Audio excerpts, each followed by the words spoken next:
Warning: the following video is coverage of governmental politics in the gaming sphere. While Lavistro tries to avoid politics, it cannot be helped that overreach from governments have, at times, stepped into gaming.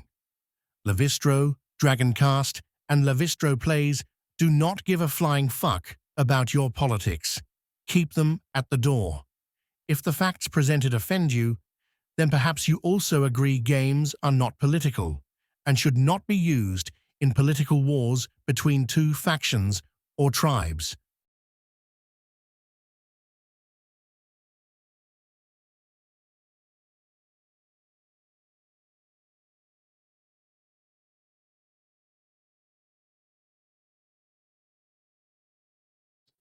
I want to talk about the United Nations. All right. Anyone who knows me IRL or know me before I started doing these podcasts will know that I have a strong, what's the right word? I have a strong adverse reaction to UN. But y'all know who these are, right? Okuseyas points out, and I just saw this interesting, but he goes, just like back in the mid 2010s, these types can't take an L and move on. They have to escalate things to the highest possible level. Gamergate started with some disapproving comments and a gossip video from Mr. Mexico, and they literally took it all the way up to the UN. So and these are just like, I make misogynist jokes on women a lot. I always do, right? I always do. And it's funny because Gamergate a lot of these, like we talked about with the Gamergate, Satanic Panic, all these controversies over the past 100 years was usually women-led. Prohibition, Gamergate, PMRC, all that, right? It started because of women, and these women were too prideful; they couldn't admit they were wrong, and they shamed people who were not believing them. And so people are like, I don't want to be called a bad guy from World War II. I don't want to be called anything else. And I still don't have my soundboards because this would be a perfect time to quote Homer Simpson when Marge says, "This is the worst thing you've ever done." You said that so many times, it lost all meaning. So this is just a shot at them. And we're going to get into this one later. But I want to talk about the UN. So this is from the UN Dispatch. And it's Gamergate versus the United Nations. And this was back in 2015. All right, you got what was going on in 2015? Well, do y'all remember what was going on in 2015? I'm not supporting a tribe or anything else. I'm just saying, do y'all know what was going on? All right, the next generation of conservative conspiracy theorists is raising the specter of a UN plot to control the internet. This time, conservative media are cheerleading trolling by agitators associated with the online harassment campaign against women in technology and feminist critics of the gaming culture, known by the hashtag Gamergate. The largest targets concerned to report of cyber violence against women and girls under UN Broadband Commission for Digital Development, blah, blah, blah, blah, blah. So y'all can look this up yourself, right? And they call it, where's that? Where was it at? I lost my picture. But anyways,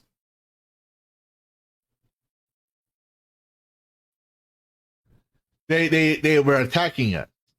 All right. And why would you think that the UN would want to attack it? It's gamers. Or rather, anyone. There are good reasons why we should be skeptical of governments, particularly of the authoritarian variety, using opaque intergovernmental processes, right? Advocates for human rights and have to spend so much time for energy working for gender issues. IDF, International Gamers Forum, which are, I believe that's the right acronym. I can't remember. But anyways, my point is, Internet Governance Forum. All right, so this is basically trying to justify policing the internet, right? But why would you think they want to police the internet? Why were we in Iraq? Now, the common misconception is there's memes on it, right? And I joke about it too. But, oh, this country has oil? Sounds like it needs to be liberated because the U.S. is always fighting for something, right? But food for oil scandal. Council on Foreign Relations. I don't normally talk politics, but I want to say this is why the UN has an interest in attacking gamers, and it backfired. All right. So when Anita Sarkeesian and all them brought us into it, all it was us autistically screaming, "Leave our games alone! Like, leave us alone. We don't care. You do it. You do you, boo. We don't care. You want to take over the world? Go ahead. I don't fucking care. Right? Just leave my games alone." And is this back in 2005? What is the controversy over the UN Oil for Food program? The Security Council started a program in 1996 to allow Iraq to sell enough oil to pay for food and other necessities for its population, which was suffering under strict UN sanctions imposed after the first Gulf War. But Saddam Hussein exploited the program, blah, blah, blah, blah, blah. According to 2004 Central Intelligence Agency investigation, there was illegal oil selling. What are the latest revelations? The committee, fifth and final 600, almost 700-page report. Let's go with that. There was lucrative contracts allowing him to pocket 1.8 billion at the expense of Iraqis suffering under the sanctions. Right. Long story, like, you can look this up yourself, but this is why, like, when you hear me talking, talk about things, and I mentioned I didn't fight a U.S. war, I fought a goddamn UN war. This is why. This is why. All right, and I'm going to get into why this should matter for at least for Americans without going fully into the politics. All right. The Office for Iraq Food of Oil Program issued a timeline, right?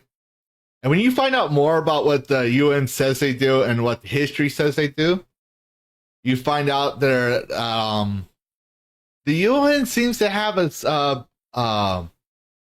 interest in not actually doing peace talk as opposed to ceasefire. Here again, the impact of the Council of Relations, right? So they found it. They found what happened. They took the following steps to do ethics. Also, the chairman of the UN for Oil program was also in on the scandal. Like he was one of the ones doing that. Right. Create a new whistleblower policy to provide staff because they can feel they can come forward with concerns. So they needed a new whistleblower program. Internal audits available to member states upon request. Right. In the U.S., UN critics in the U.S. country have seized on the scandal of press for broad reforms. U.S. prosecutors have moved aggressively to charge both private businessmen and U.S.-based diplomats with wrongdoings in the case. The following overview of political and development response to the scandal. All right. So they said it was a larger contingent at FESPRO's oversight in the UN. So there's that. On the Senate side, the body investigated Food for Oil program included held a number of hearings on this scandal. The General Accountability Office and Congressional Watchdog Group issued a report saying the UN lacks an effective organizational structure for managing procurement, has not demonstrated a commitment to improving its procurement workforce, and has not adopted specific ethics guidance. Criminal developments. The U.S. Attorney the U.S. Attorney did another number of arrests. First person charged was an Iraqi-born citizen, Iraqi-born U.S. citizen, pleading guilty in 2005 of illegal lobbying for Iraq. 2 Texans, Oscar Wyatt and David Chalmers, are accused of paying illegal kickbacks to the Saddam's regime for secure oil contracts. 2 Russian citizens working in New York for the UN have also been arrested. Kunsov, a former chairman of the UN Budget Advisory Committee, is charged with laundering hundreds of thousands of dollars in criminal proceedings. Yakulit pleaded guilty for bribery charges. All right. These are those UN Russians employees. Detained a Bulgarian, Ludmil Disla, for alleged involvement in illicit payments to Saddam's government, as well as Tong Sung Park, a South Korean, charged him with conspiring to act as an unregistered agent for Saddam when the Food for All program was created. All right. So that was a big issue. All right. That was a big issue. In fact, even Homeland Security added more. The OFO program was exploited by Saddam Hussein, an operation of independent sections retained by the UN in the OFF program, and examined its issues related to inadequate management, audit, and procurement oversight. The hearing also examined issues. So basically, what would have happened if the internet was policed by the UN? That's my argument. I'm not getting to politics, but that's my argument. You're having people that don't hold our values or your country's values deciding from other countries what your values should be. Right? As an American, I don't like that. So what would happen if they use gamers? What's the next scapegoat? Comic books, Christians, Muslims, atheists, you name it. They'll find some scapegoat and you can't question it because they'll control the internet. I mean, we're already seeing that with Google. And I know people are going to say, well, no, it's a U.S. thing. Well, okay.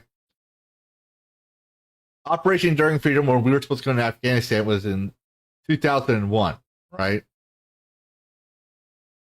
The Iraqi war started in 2003. And then they shut down the program in 2005.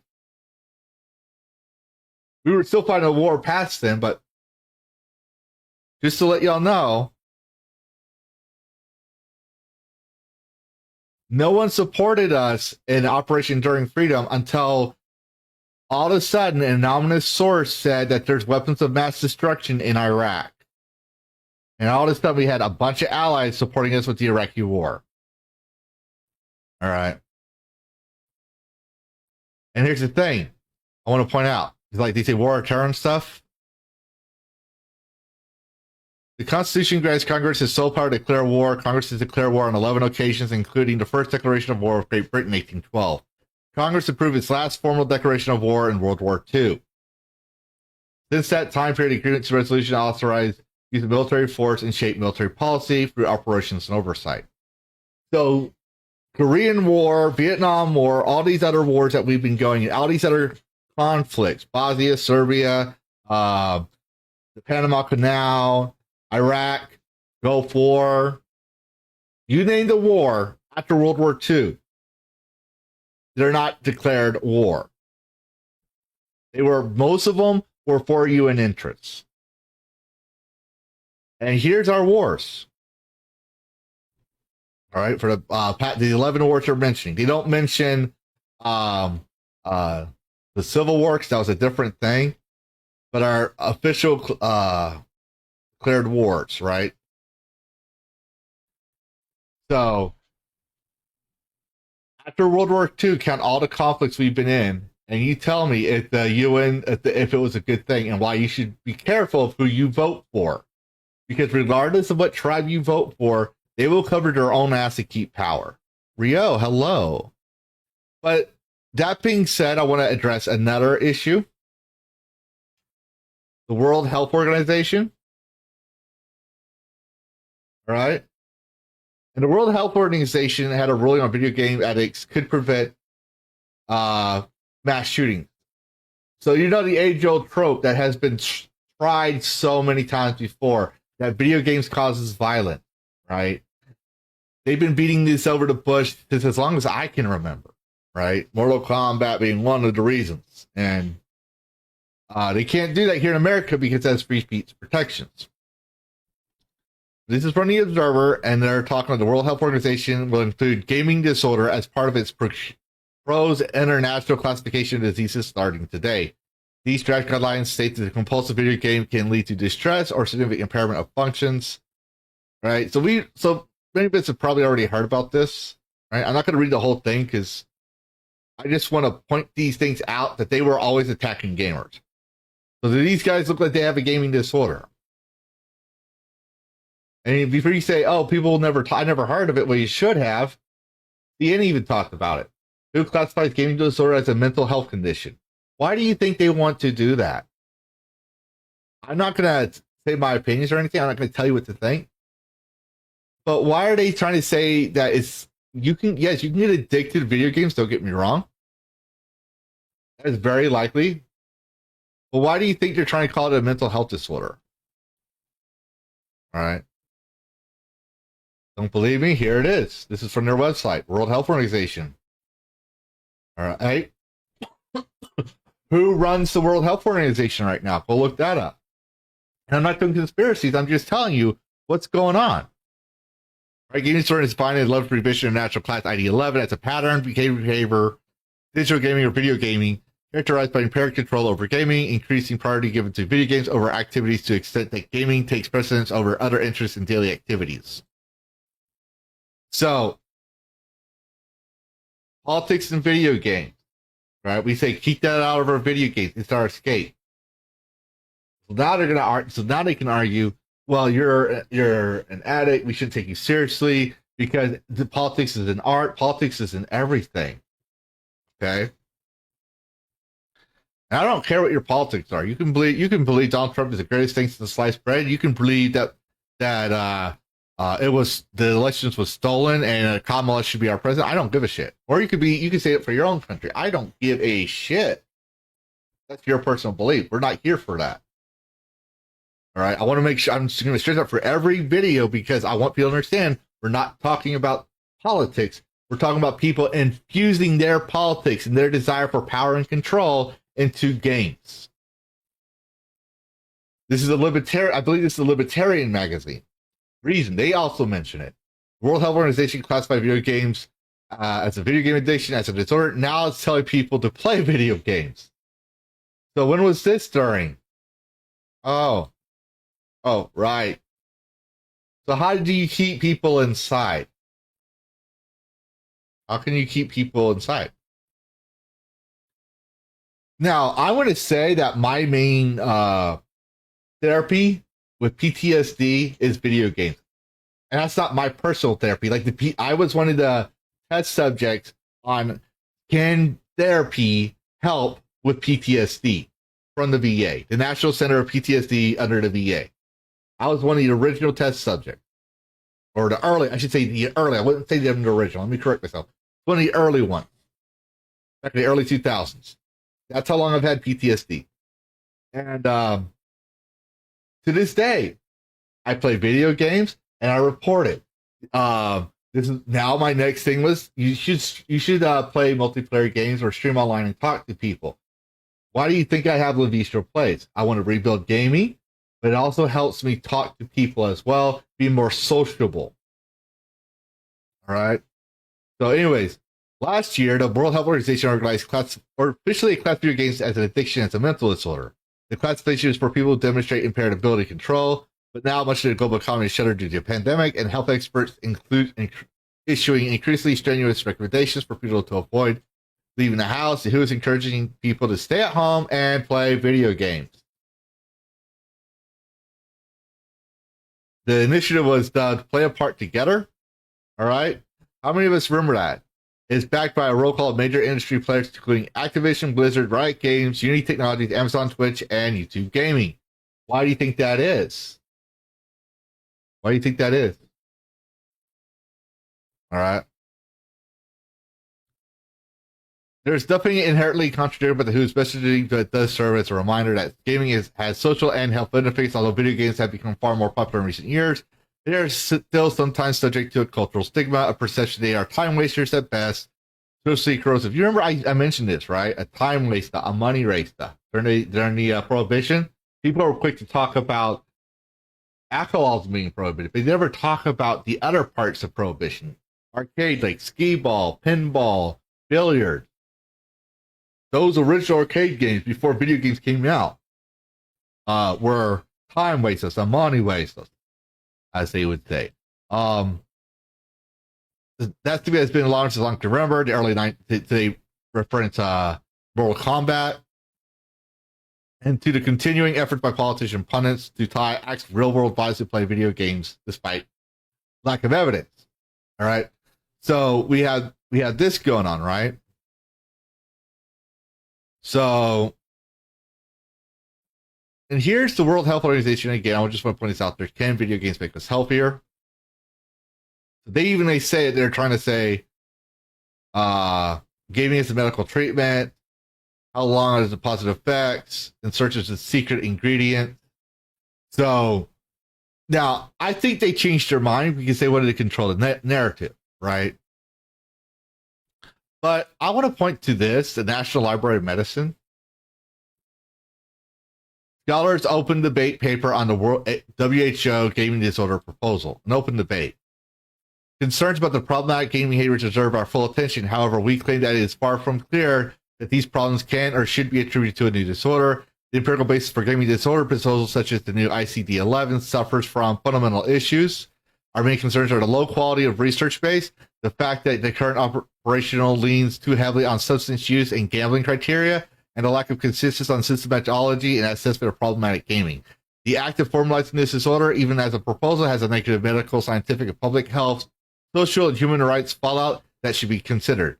Human rights fallout. So the World Health Organization, which is, for I understand, part of the UN, has a human rights fallout as well. Of particular concern are moral panic around the harm of video gaming. They might result in premature application of diagnosis in the medical community and the treatment of abundant false positive cases. Does this sound familiar today? All right. Especially in children and adolescents. Second, the research will be locked into a confirmatory approach rather than an exploration of the boundaries of normal versus pathological. Third, the healthy majority of gamers will be affected negatively. We expect that the premature inclusion of gaming disorder as the diagnosis will cause significant stigma to the millions of children who play video games as part of normally healthy life. At this point, suggesting formal diagnosis in categories is premature. And it goes on. But so our main concerns are following the quality of research based slow. So cherry picking, right? You can look this up yourself. It leans to the evidence they use leads too heavily on drug use and gambling criteria. When you're gambling and using drugs, as opposed to playing World of Warcraft or Doom or Kingdom Come Deliverance. That's the latest flavor of the month for journalists. There's no consistency on the symptomology and assessment of problematic gaming. Right? Moral panics around the harm of video gaming might result in premature application of a clinical diagnosis and the treatment of abundant false positive cases, especially of children and adolescents. Moral panics. We're seeing that today on Twitter. Right? Majority of healthy gamers are affected by stigma and perhaps even changes in policy. So people will start making changes in policy. You can, like I said, you can read this for yourself if you want. It's a very heavy read. All right. But this is what I say when I deep dive everything. This is back in 2017. I deep dive shit. And I say these things because I never know when it will come in handy. Right? But I do want to point this out because we're going to mention it here soon. Take This has its own controversies, but they also defended against gamers, gaming and violence. I want to point that out here, okay? Problem with the research, even among researchers, the effects of video games' behavior is far from settled science. Take This director noted that a lack of consensus among researchers with less than 10% agreeing that video games can less than 10% agree that video games contribute to real world violence. So that means 90% of the researchers disagree. Okay. So I just want to point that out there because I want to be fair and just and say, to be fair, even though Take This has its own controversies that we're going to get into, right? They did have some base comments. So let me see what everyone's saying here, because we went for a lot. I recognize some of these people have no words, but I'm processing all of this. Because I'll be putting these in clips. I would agree with Ben's statement. If I could, I would have bulldozed the UN tomorrow. I would too. They cause more wars and more harm than good. Okay, people like say, "Oh, this, that," and I used to believe that too until I opened up a can of worms. That's why I'm no longer in politics, because as you saw, both sides were attacking gamers. Both sides agreed to do the war. Both sides blame each other. No one has tried to take over the power. No one. Let me rephrase that. No one has tried to remove that power to say, "Hey, we got to vote for these things," right? So, and then, again, hello Rio. Give you a special shout out. I don't want to. Cell phones, I'm not going to deal with, because cell phones is not part of the gaming news, even though there's mobile games. That's different. History speaks for itself. Yep. Up to you to make your mind. Yep. I agree. I have a great problem with trusting anything that who says. Well, I think it's because we're older, Scott. I mean, you're older than me. I mean, based on your age, what you told me. Morals, those aren't those personal? Well, yes and no, right? So we all agree that stealing is wrong. We all agree that unaliving people in Minecraft, so to speak, is wrong, right? And then you have your personal beliefs. Like, you could believe, for example, I'm not saying you do, but just for example, that homosexuality is okay. And then someone else can say homosexuality is a perversion of nature and therefore immoral and an abomination of the sciences. Someone else can say homosexuality is against my religious beliefs, and therefore it's my God, Allah, Buddha, whoever says it's wrong, because most religions also agree on that one. So how do you deal with those morals? Well, we have a set here in America. We have a set sense of principles. We call it life, liberty, and pursuit of happiness. So when you unpack life, liberty, and pursuit of life, liberty, and pursuit of happiness, it goes like this: pursuit of happiness. All had the right to the fruit of their labors, gift or trade, as long as it doesn't violate unforced and uncoerced, as long as it doesn't violate the first two rights. Second right being liberty. All had the right to express themselves unforced and without coercion, as long as it doesn't violate the first. So these first two, right? You have the right to everything that you receive, what you buy, you have a right to. What you do with your life, like if you earn a paycheck, you have a right to it, right? That's your natural rights. The food that you eat, everything that you have, you have a right. Right to expression. You have a right to believe in homosexuality. You have a right to believe in a God. You have a right to believe in all things, and no one can force you in those rights. As long as those two rights don't violate the number one right, the right to life. All had the right to live. Only murderers forfeit that right. Because when you take a life, except that obviously in self-defense, because there's nuances, right? When you take a life, you're depriving someone of the only right that can't be returned. Therefore, the life or the life situation, right? So when you deprive someone's right to live, when you enslave them, when you force yourself upon them, when they can't consent to something, you have taken their life away. You have taken their rights to express themselves away. You have taken everything away. For example, children can't consent. Animals can't consent, right? In the nature that we're going to. So people like to use that moral high ground because it's such a taboo. And I'm not defending that concept because I say wood chipper. I've always been consistent. But people like to use that so you can't question their debate. You cannot argue their moral authority. Right? So, that being said, speaking of wood chippers and stuff like that. Worlds clash in endless collision. Gaming news with a fierce precision. With a spark so wild it breaks the norm. In the tempest eye, a cyberstorm.